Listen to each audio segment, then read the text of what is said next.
Hi, everybody. Welcome to our Sinclair. I'm John. And I'm Aaron. And today, Aaron, we're going to be talking about The Hobbit. Now, tell me about the first time that you entered the world of J.R.R. Tolkien. Absolutely. I remember it. It was 7th grade. I was in middle school and not particularly popular boat. I find that hard to believe. I know. I got better. I was a late bloomer. And so these books I kept seeing in the library, and one of them was The Hobbit. Mm-hmm. And so I read it, and I was like, this is awesome. It opened up that world. And then I read the trilogy, which I thought was way less awesome than The Hobbit. Were you like that? No. In fact, I was totally the opposite. I'm the opposite now, but when I was in 7th grade, The Hobbit was number one with me. Well, it's funny because I was also in 7th grade when I first read, but I started out with The Lord of the Rings. Oh. I was also quite popular, and so I spent most of my lunch times in the Hermski Middle School library. Me too. That's where I got it. And I was looking around the shelves one day, and I just saw The Lord of the Rings, The Fellowship of the Ring, and I was like, well, that sounds cool. And so I picked it up and I started reading it.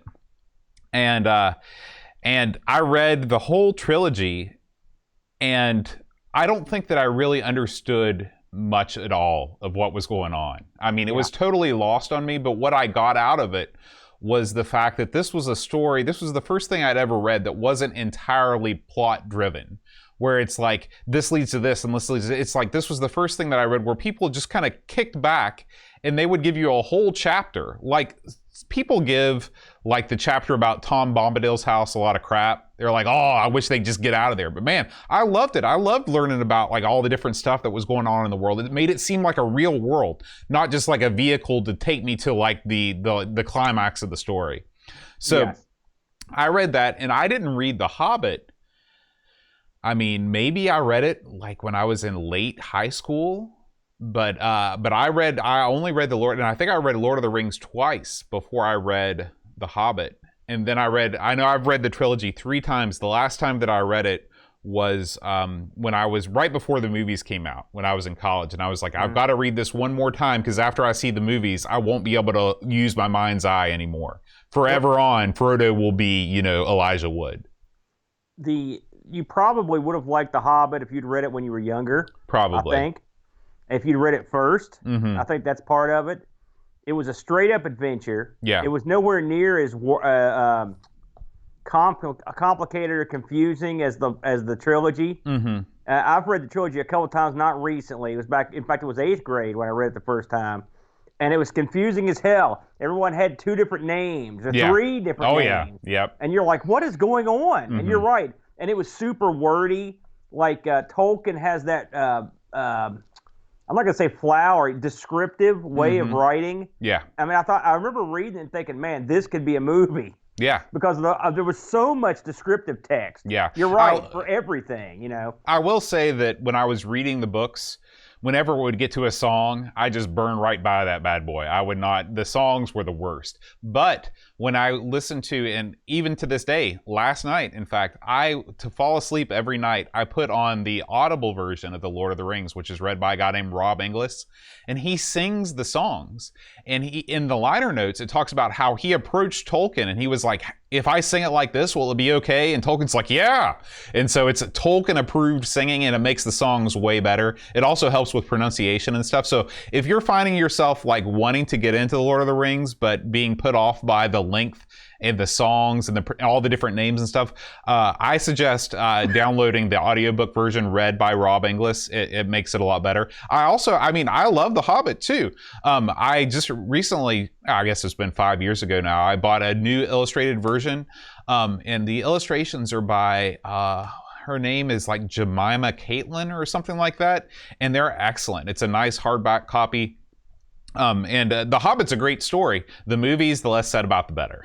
Did you see the animated movie for The Hobbit? No, I haven't seen either. I watched that before I read the book. Mm-hmm. And I love the songs. It's funny, that's probably of the Hobbit trilogy, the new ones, which I didn't even watch I haven't watched the last one. I'd had enough. But I thought the songs were the best parts. Well, that's I'm cool. a big song guy, but Well, yeah, and I mean, there's something different in there for everybody. But I was deeply disappointed in the films. They were too long. Mm-hmm. They were for God's sakes, it was one book. Yeah. And on the flip side, I was deeply impressed with the trilogy's films. You remember you were talking about the middle school library. What got me to read any of the books is they had, I believe it was the second book, and all that was on the cover, I remember it to this day, was a river with the two statues standing like that on either side, and it was so cool looking. Yeah. And so I remember in the movie where that scene where they go through, that's just like, oh God, that's just like the book cover, And the very beginning of the film where they have that huge battle, I was with my buddy Wes, and we just looked at each other. And I almost felt like we would hold hands, like this is it. Yeah. It was so great. Yeah, the trilogy is probably the best book to film translation I've ever seen. I mean, it's so good, and that's what made The Hobbit so disappointing. Was that it was just like, it was like when I saw Gentlemen Prefer Broncos, which is the guy that made Napoleon Dynamite and Nacho Libre, his third movie. And it was so bad compared to his first two movies, and it made me dislike the movies I liked just because it was made by the same guy. That's the way I felt watching The Hobbit. I was like, I cannot believe the guy that made the Lord of the Rings movies was behind this garbage. It's garbage. Of that movie. It did poorly, to say the least. And I love Napoleon Dynamite. Nacho Libre, that's okay. But The Hobbit. So The Hobbit has a special place in my heart. The first big time, like medieval style action book I ever read was The Hobbit. So I started off at a high level. Yeah. All right, Aaron. It's time to start beating around the bush. I think I said it's time to start beating around the bush. It's time to stop, or maybe we should start. Maybe we should just talk about The Hobbit. Come on, you could edit it out in post, Boat. We'll fix everything in post. I'll have to say, I had heard this game's name mentioned with the Spectrum, but I knew zero about this game. I had no idea. And so lo and behold, here it comes down the pike for us now. Now I know there were two before we get too deep into this, let's get into this part. I know there were a couple versions of this made, right? Right. There was a 48K and then a 128K, right? Right. And now I played, and I saw people rolling their eyes, but I played the 48K version, okay? So, and I'm assuming you played the other one. Yeah, I played both. Okay, good. So you can, anything that I could get wrong, or you could school me. Because I'm looking at the video you've got to print out, and it looks way better than what I was looking at when I was playing. So The Hobbit, developed by Beam Software, which, interesting name. They worked on such luminary titles as 3D Maze Man, Bedland, Chess, and Doc the Destroyer, Rock and Wrestle, which is called Bop and Wrestle in America, Way of the Exploding Fist. They worked on that series, Spectrum Invaders, and about 1 million other titles. It was published by Melbourne House, released in 1982. That's early days, Boat. 82. Now was the 128 come out at the same time, or did it come out a little bit later? The 128 is a fan-made version that was put out by World of Spectrum here recently. Oh, okay. There you go then. So this was worked on by a couple Australians, Boat. Okay. Philip Mitchell. He worked on a game called Melbourne Draw, Muggsy, Penetrator, and Sherlock, and Veronica Megler, who worked on Penetrator. This Penetrator game sounds good, Boat. I don't know. That makes me uncomfortable just saying it. The rule book for it, and also the screen has a thing that says that the illustrations in it were based on drawings by Kent Reese, and the cover, the tape cover art was done by someone named Con Aslanis. Cool name. Now, did you know this got released on like 1 million machines? And one of these really surprised me. I knew that there was a C64 version, but I don't know about any of the other ones. Well, get this. I was stunned to read this, and I checked 2 different sources to make sure. Of course, the Spectrum, the Amstrad, BBC. Now, some of these had no graphics. Okay. All right, so some just got the text. Now get this one, Bo. The Dragon 64. Wow. I got to look in on that. That's the first. I think that's the first time I've ever heard that system mentioned in one of these podcasts. That's a stunner. The Oric, the MSX, the Apple II. Apparently, there was a DOS booter version and a Mac version, and there was an unofficial release of this on the Commodore Plus 4. So go figure. I'm very intrigued by the Dragon 64 version of this. So, what is this game? Well, this is sort of your classic graphical text adventure game. It's a it's basically a text game with some pictures in it, Boat. And you are basically charged with taking the lead role as you go on an adventure here with all the suspects that you would expect. You've got Gandalf in there, Elrond, all the guys from the books. And you type in commands into a parser to do stuff. The opening screen, I will say, just to kick this off, and you can see where I'm going to be going here. The opening screen of this was as infuriating as I've ever seen. I wanted to instantly quit, but I could not actually look in the stupid chest. Right. I tried for an hour to look in this chest, and I never succeeded. Did you? Could you look in this thing? You can't look in the chest. You can't look in the chest. Because I would have felt like an idiot if he said, "Oh yeah, you just have to type in blah." Yeah. This game had some, and I found a lot of information out about the game. All right, and one of the things you find out about it is it's got a pretty advanced parser system, one that you can write complete sentences in, including, in true Tolkien fashion, you can put flowery dialogue in your sentence, and sometimes you have to use flowery dialogue. Oh yeah, yep. Which is, have you ever seen this in a history of any game? It's different. It's different. So I printed out in the back of the rule book. They have a dictionary, Boat, and I printed this out. It's not long, but I just wanted to, it gives you an idea of what you can type into this parser. Okay, movements are just like you'd expect: up, down, SE, east, north, in. That all works fine. Then you've got special verbs: examine, inventory, load, print, stuff like that. Again, normal stuff. You've got action verbs, exactly what you expect. I want to get down to the adverbs here: carefully, gently, quickly, softly, viciously. These are things you can add to your sentences that actually have worth in the game. Right. And I can remember at least once where you had to add one of these. But I think I watched your video, and we got pretty much about similar areas. And it's weird. What did you think of the parser in this thing, Bode? I don't have a problem with adding in some adverbs. I think the worst part about the parser is the dialogue system. Whenever you have to talk to another character, instead of just saying "talk Gandalf" and then Gandalf will talk to you, you can write "talk Gandalf" and then it just says "you talk to Gandalf." Yeah. You know, you have to write "say to Gandalf."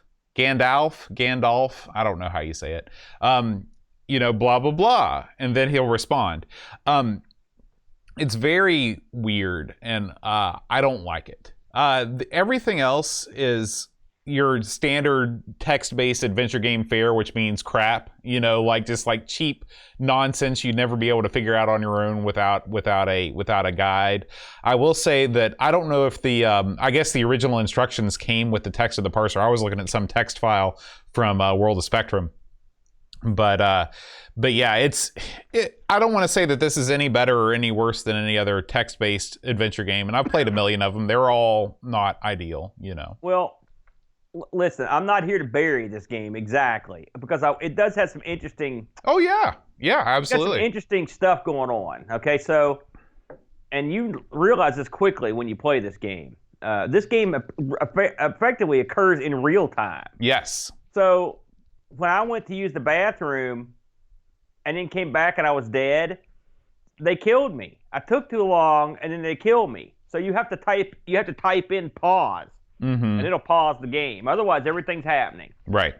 So you'll get to points where you just stand there like an idiot, and you can either just stand there, or you can type wait, and then you will wait which I've seen that before, but not to this extent. Like this reminds me of you know what game this reminds me of is Cruise for a Corpse.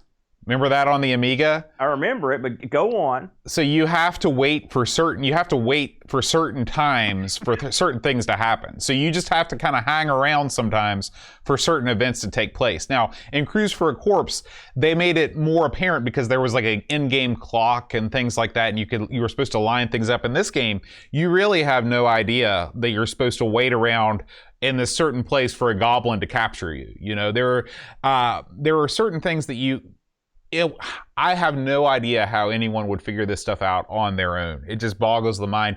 And of course, the instruction gives you helpful hints like, if you get stuck, just read the book. And by the book, they mean The Hobbit, because the novel The Hobbit came with the game. Yeah, the book came with the game. Which, by the way, I'm assuming the book, was it a physical book, both, that came with it? Yeah. No, do you think it was a digital copy to read on your Kindle? Yeah. Okay. No, I mean, I thought maybe it was like a text file that you could load up. No, give me a break. A text file. And the reason I ask is, I mean, this game, when this originally sold, it was, and this is 82, it was 15 pounds. And so for a book plus the game, it's not a bad deal. No, it's not. I'm sure it sold a lot of copies, and I'm sure lots of people got more joy out of reading the book than they did playing the game. Well, the game, the game is funny. So I tried different approaches before I watched your video. And then I watched your video, and it was funny how we approached it very similar. We got to almost exactly the same spots and did almost the same stuff.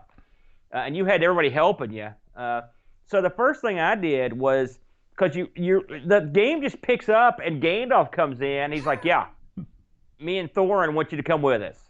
And you're just like, okay. And then Gandalf's got a map. He keeps looking at this map, and occasionally he'll give you the map. And then sometimes he takes it back. Right. And you don't have a choice. Mm-hmm. And so the first thing I did was just follow Gandalf anywhere he went. Right. All right. Well, Gandalf's an idiot. I learned that. Just because a game has characters that move on their own in the background doesn't mean they're doing the right thing. No, they just meander. If you follow Gandalf around, he just stumbles around like a moron. He has no idea what he's doing. All right. And so I learned quickly that following Gandalf ain't going to get the job done. Mm-hmm. Now, I will say it gave me the ability to map out an area, mm-hmm. Because I had a piece of paper. I didn't even get the graph paper. Which, by the way, I ended up getting a map for this because you need a map. Yeah. In fact, you need several big maps for this game. I think this game's got 55 areas, something like that. Which is funny because the game's area in terms of Middle Earth is highly compressed. Like you can get to Riverdale in like 2 steps. Right. You're like there. And you've just left your house. You step out of your house in Hobbiton, and you see the desolate landscape in front of you. It's like, and then the next screen over is the goblins, and the next screen over is Rivendell. Yeah, just in them. Yeah, it's like, man, this is great. I'm making great time to Mordor. Right. So when you learn you can't follow Gandalf, you got to do something with this map. Okay, then you get to go down the fun-filled rabbit hole of parser fun. Trying to figure out how to get the map back, how to read the map, mm-hmm. what to do with the map, who to give the map to. Right. Well, you find out there's someone that can read, because it's not as simple as thinking, hey, maybe this guy can read the map. All right. It took me a good while just to figure out how to give and take the map. Mm-hmm. This game is not Infocom intuitive. Let's put it that way. Well, I think that this is, they were trying to take a different tack. When you play a lot of the Infocom games, you become familiar with the way that they want you to do things. And it's difficult to get out of that mind. It was difficult for me to get out of that mindset. This is not necessarily any better or worse, but it's just different and not to the game's detriment. I think it's worse. And I'll tell you why. Because I didn't play enough Infocom games to get used to the way they do things. But the way they do stuff, listen, look, when you open chest, you should be able to look chest, examine chest, look in chest. Mm-hmm. When you can't do any of those things, then the parser's dumb or that room is dumb. Well, the room is dumb. The room is dumb. Okay, thank you. So anyway, eventually, I figured out that I could give the map to, help me out here, the guy in Elrond. Yeah, that's it. He would tell me, he would give me a hint of how to get somewhere. All right. Then, of course, one of the first things I also did was go to area with the trolls or whatever, the singing trolls, and instantly, if you sit there for more than one turn, you're eaten. Right. And so you're boned there. Well, you've got to get a key off these idiots, so you can get it. So you can get the short sword out of their stone vault. Mm-hmm. So you can, and that way you'll have a way to kill the warg. Yep. And you also have to have the sword to see. Yeah. Because if you get captured by the wood elf and you're in the dark, you see where I'm going. So there are a couple striking differences between the Bilbo of the Hobbit and the Bilbo of the Hobbit for the ZX Spectrum. All right. One is that Bilbo's a stone cold killer in this game. Whenever anybody or anything gets in his way, his first response is to cleave their skull twain with his long sword. I like the fact that he just whacks a warg, bam, like it's nothing. And then, it's like those things are super deadly. Later on, when you get into the place, you get captured by the elves and you escape, and you go down to where the wine barrels are, and then the butler comes in, and your first thought is, who is this butler? Why does the wood elves need a Jeeves character? Bebopping around. So the first thing that I'm thinking is like, okay, well maybe I need to hide in this barrel. Nope, that doesn't work. Well, maybe I need to talk to the butler. Nope, the butler, if you try to talk to him, he captures you. What you have to do when the butler enters, you take your sword and you bring it down on his head and destroy him immediately, just like the book. Now let me tell you. Well, yeah, and just like it. Unlike the book. So remember the part where the wood elf, you find the wood elf and they capture you? Mm-hmm. Well, I thought wood elves were nice.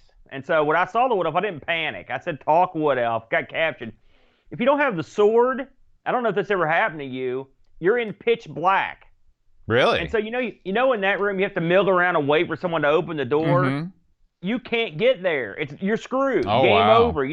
Eventually you stumble into the dark until you die like an idiot. All right? I had nothing. So there are places in the game, and I read this in the documentation, there are more than a few places that you're boned. Mm. This is not like a game where you can't get killed. Oh, yeah. This is a game where you can get killed a lot, and you can screw up a lot. And think about it. I didn't have that one element, and I didn't even know it was even there, by the way, to get.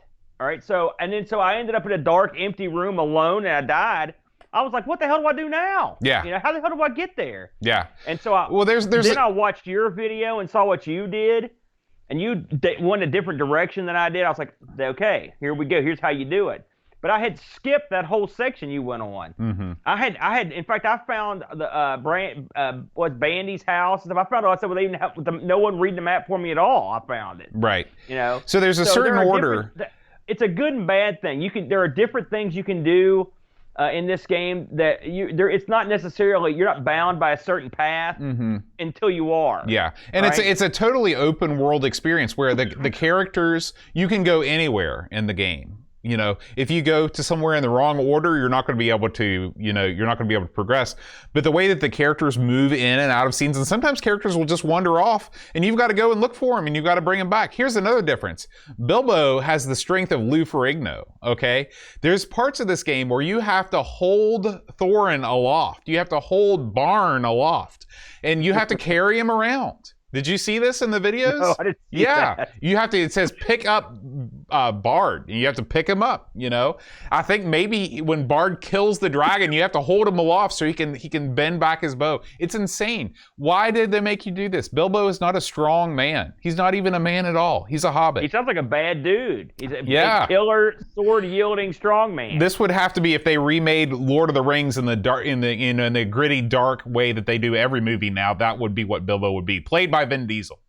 Now let's talk about the art, because we can compare and contrast. I'm glad you get this video up here, since that's the first time I've seen this particular version. Playing on the 48K, I would call the art low end. Okay, it was not that good. This reminded me very much of playing some of the color computer graphic text games in terms of the graphics, where these look a little more like MS Painty, but I mean, they were still on the same kind of level. Some were better than others.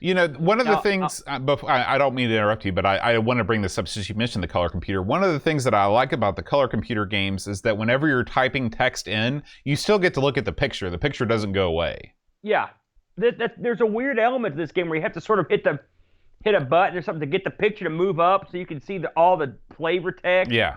Weird. Yeah. Boat. Now, is it still like that in the version you played? Yeah. We're seeing that.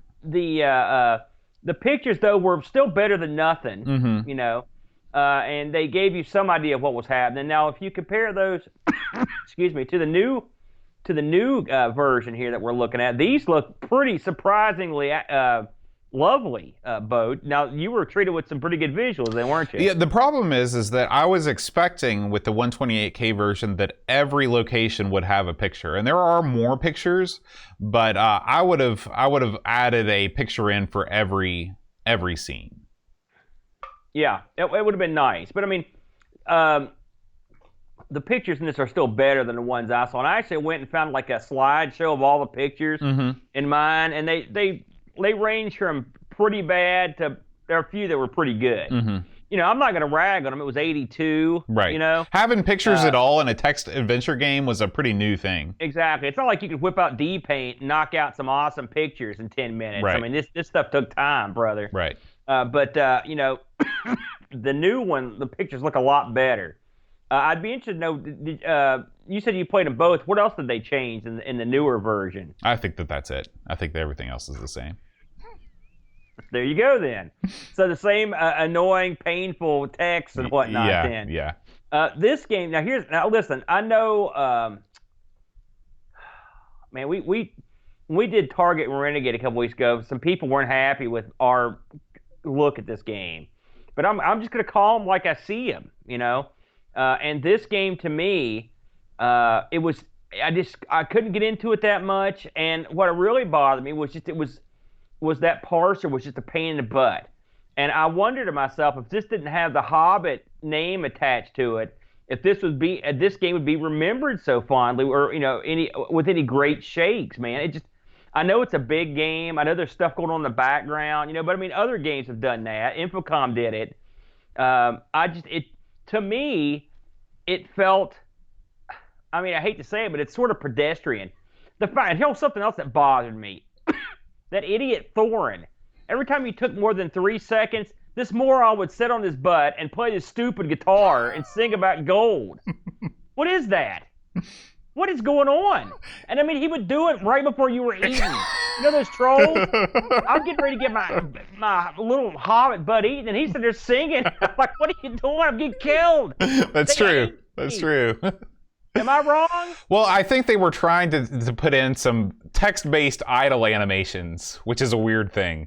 They were trying to make the character seem alive in the universe, but yeah, Thorin only being able to sing about gold or tell you to hurry up. Probably they should have put a couple more things in, and maybe not put him in those sorts of positions when your life is in danger. And the sad thing is, this parser, he gets a lot of, like, here, I'm going to give you an example here, Boat. This is off of a review I found, or might be off the wiki. A lot of games you get the old get lamp or get this right. and go there. And this game, and this system is called English, by the way, with an I. Inglish. Here's the sample sentence. Ask Gandalf about the Curious Map, and then take sword and kill troll with it.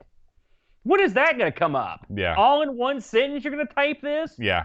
No one's going to type a sentence like that. That's weird, man. You're right. You're right. So, and we only play these games for a week. So this may get awesome as you go on.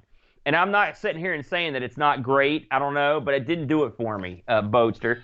I did find some wacky trivia notes on this thing. The guy, Veronica, he says this was never released in the U.S. because some company owns the rights to the pictures and wouldn't let them license it there. Man, they're holding on to those for that big... What are they holding on to those rights for the picture? How else could you use those pictures? Don't know. Listen to this one.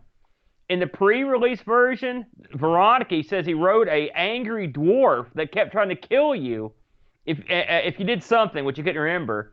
Then he changed it to this dwarf that he calls it a randy dwarf that kept following you around and propositioning you. Wow. But Fred and Phil decided that was a little too much and made me take it out again. Probably a good move. I don't want a randy dwarf following me around.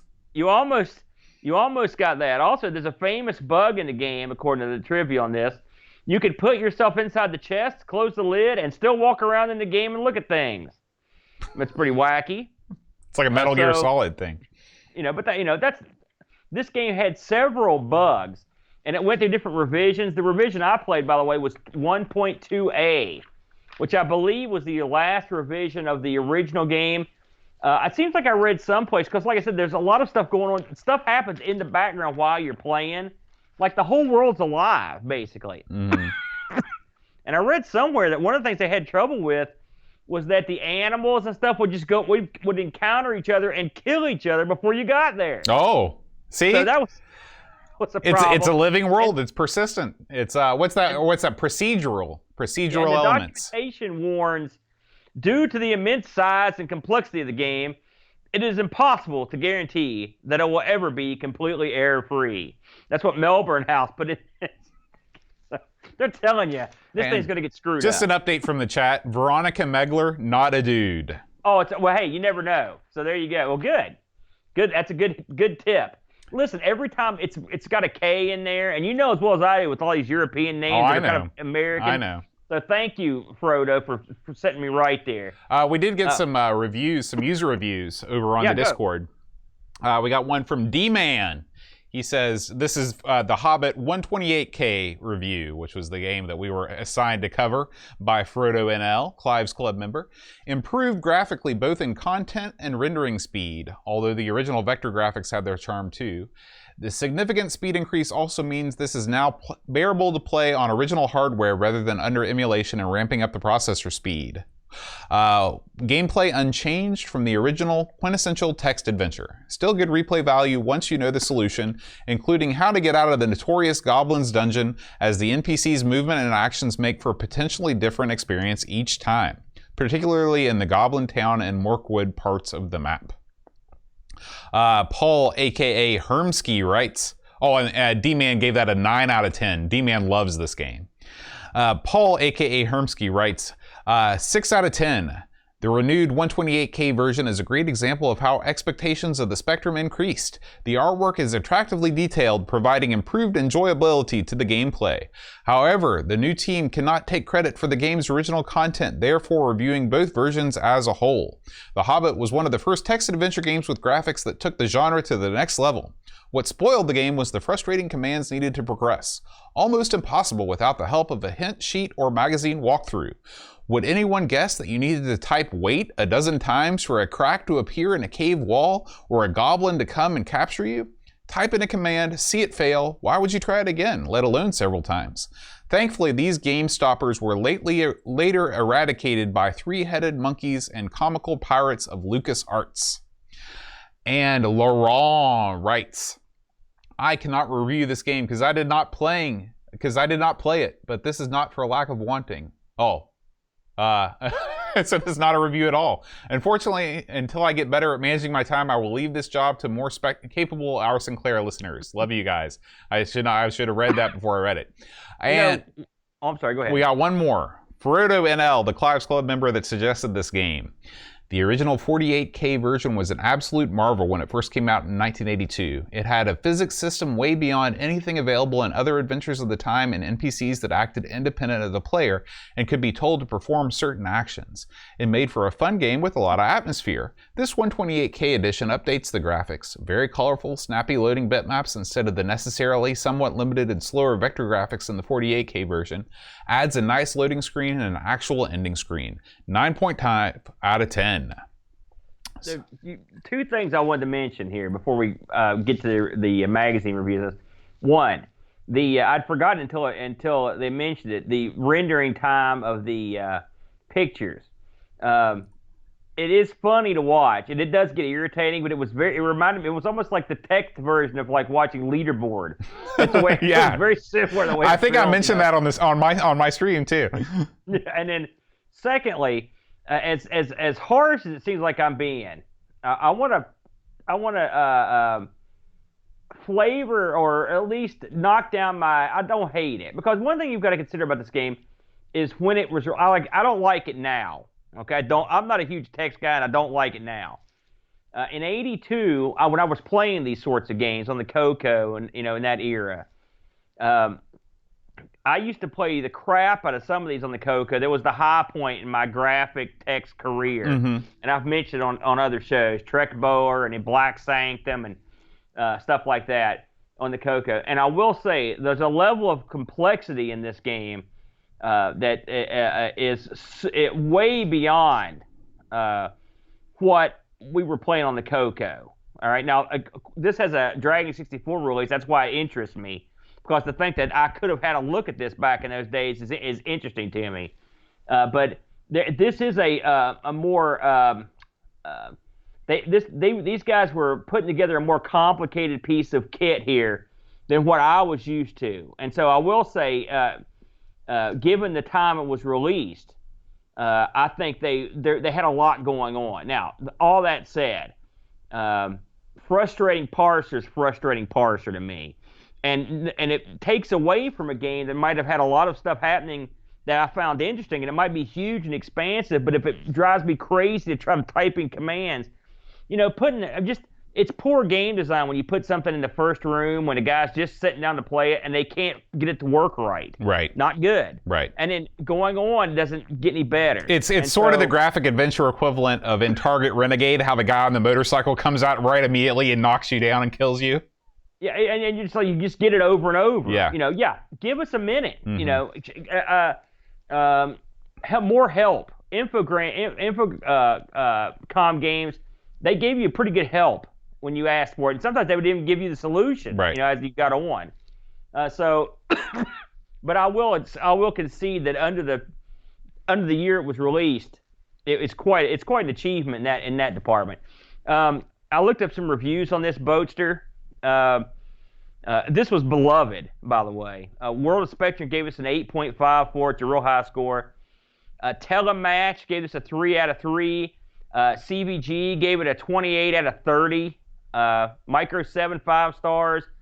ASM 9.8 out of 12. ZX Computing gave it a 4 stars. Eurogamer gives it 8 out of 10.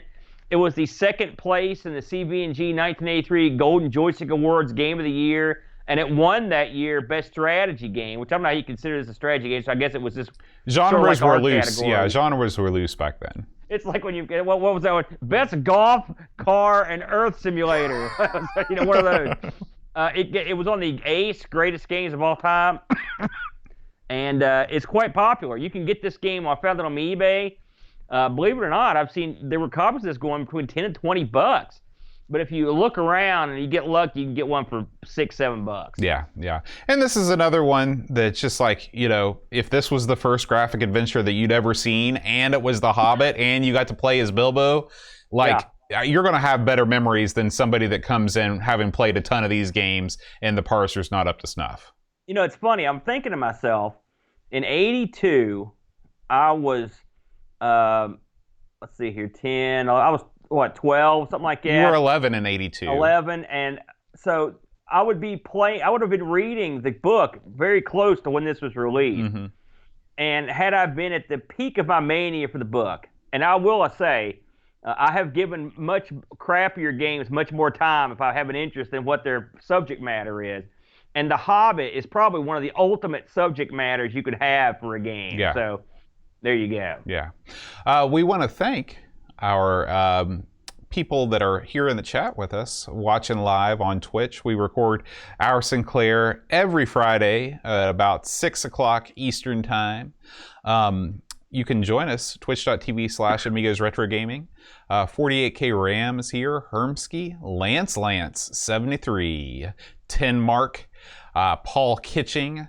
Let's see who else. Pixels at Dawn Gaming here doing the mod work. Go Sub is here. Thank you guys so much for hanging out with us. This is late into the night for those of you over in Europe. FrodoNL. Of course, we also Delamort is here with us. Edvin is still with us in the man cave, the Norse man cave of doom. And of course, we want to thank once again FrodoNL, Clive's Club member, for suggesting this game. We want to thank all of our Twitch subscribers, you can subscribe to us on Twitch for free if you have Amazon Prime, and it helps us out a lot. You get all the same benefits as if you support us on Patreon. Silver Streak 72, Wing Chun Wolf, Go Sub, FrodoNL, Honored Shadow, Retro Jerry, Darkwing 602, Buck Owens, Christian Roussel, Mohawk Mall, Chris Foulds, Still Adolescing, Mitsuyama, Rushi MSX, Kilobytes and Caffeine, and Macintosh Librarian. We also want to thank our Patreon supporters, as always, Mark Downey, Hermski, Andrew Waite, Cap'n Crispy, Laurent Giroux, Gary Heather, Eric Nelson, Harbonaut, Graham Vebke, FrodoNL, Tapes from the Crypt, Pixels at Dawn, Chris Foulds, Paul Bossman Harrington, and Christopher Hassall. Thank you guys so much for your support. Aaron, next week, this is a game I've been waiting literally since we started the show to play on this show. And I've got to give all the credit to Clive's Club member Chris Foulds for suggesting it. We're going to take out the trash next week, Aaron. It's Trash Man. I've never heard of that. You've never heard of Trash Man? No. You're going to love this game. Trust me. This game is... Okay. I'm not being funny. This game is great. Okay, great. I'm anxious to try it. Cool. All right, guys. We will see you next week. Until then, rewind tape. And press play.